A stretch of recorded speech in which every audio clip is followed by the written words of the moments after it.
Okay, guys, tonight we're going to talk about finding missing sides of irregular polygons when we're trying to find the area and perimeter of them. So if I have something that looks like this to start off with, okay, something like that.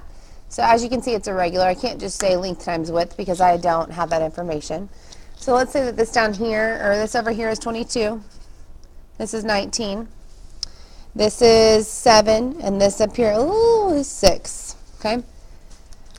If I want to find the area and perimeter, there's a few things I need to know. One of those things is, what is the missing side right here? The other thing, what is this missing side length right here? You've got to know all the sides to find the perimeter, right? So I want you to, have a highlighter handy when you're doing problems like this so you can highlight the sides that you're missing. It's a better visual, okay? So we can find out what those sides are by something called the laws of rectangles, I like to call them. So if I'm looking at this right here, I see that, let's focus on this little part right here, this little strip. So if we're trying to find that, so I know that from here to here is 22. And if this were a rectangle that looked just like this, I know that right across from that, because of the laws of rectangles, from here to here would also be 22, okay? So I have a hole, right? So if I were to draw a strip diagram like this, my hole would for sure be 22, right? Okay. And let's talk about this. If this were a rectangle right here, if this from here to here is 19, from here to here also has to be 19. So that means that one of my parts from here to here is 19.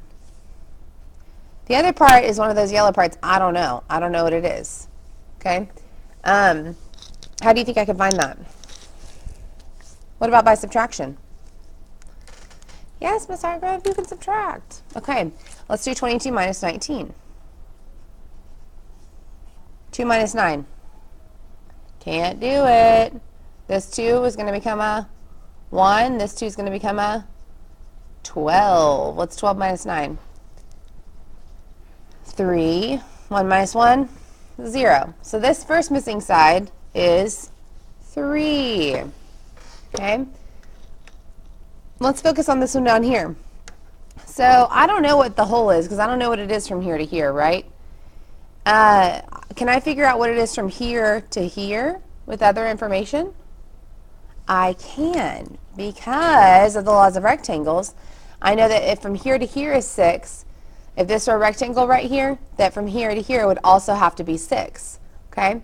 So if that from here to here is 6 and here to here is 7, well, that makes an entire line that matches up with this part of the rectangle down here. So in this case, I have a part and I don't have the hole. So I don't have that hole right there, but I do know that one of the parts is 7, the other part is 6. So what can I do with those parts to find out what the hole is? Add them. So what's 7 plus 6? 13. That is how you find you some missing sides, okay? Let's do one more. Let's say, oh, where's the marker? Oh, here it is, okay.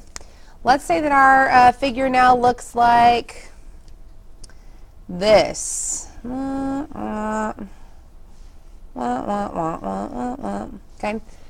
That's an irregular polygon, right? Okay. So let's see that this up here is 3, this is 4, this is 11 down here. Over here is 2, all right? And we need to find a couple of missing sides. Those missing sides are right here, here to here, right? Can you see that right here? And up here, all right?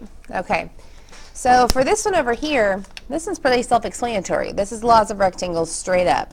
You don't even need to add parts and holes, okay?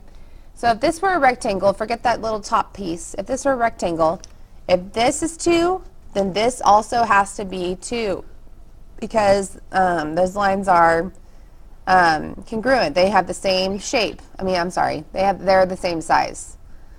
Okay, so that one's pretty easy. 2. This one, on the other hand, well, I know from here to here is 11, but that's too much. I only need to go from here to here. And then I know that here to here is 3 and here to here is 4. Well, if this were a rectangle, just that little top chunk, if this is 3, then this also has to be 3. All right, so if I have 3 and 4, what's 3 plus 4? 7. So from here to here is 7. From here to here is 11. So let's set up our strip diagram. It would look something like this. So I've got 3 is apart, 4 is apart, and I don't know this last part. And I know that my whole is 11. So I need to add 3 plus 4. What does that equal? 7. Okay, then what? So that those parts together is 7. The whole is 11. I need to subtract to find the missing part. Okay, so what is 11 minus 7? It is 4, right? Perfect. All right, we're not going to solve these right now. I just wanted you to know how to find those missing sides. Thanks for watching.